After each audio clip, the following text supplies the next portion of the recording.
I will show the food. Oh, wow. Yes. So, I did that. Who wants to do it? Alright, come here. Everyone come here. We'll do a queue and then we'll play some bets. Whoever wins. Who has the book? Alright, great. So, the best way is just wait for them until they lay in a branch. They will be watching for you. I keep on here.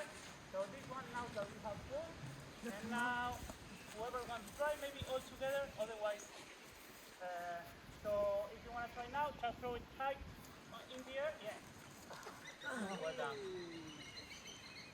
So let's wait for them. They will come. Yeah, like this one. So maybe all of you can come together, throw it. It would be nice.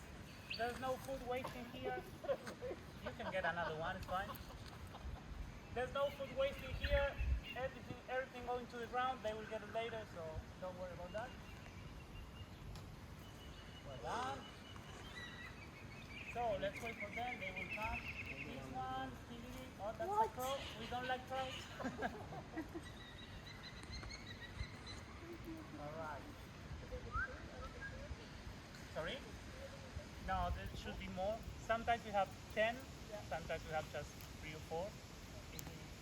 They like the bushfire. They like to be around and try to get rodents and lizards running away from fire. So usually now it smells like a fire, but it's just the drums smoldering. We use it for the bats. But if there's any small bushfire around, even if it's too small, they will be there. And yeah. Oh, now we have 2. Ah, that's a crow. Get out, crow. Get out. All right, you can come even closer.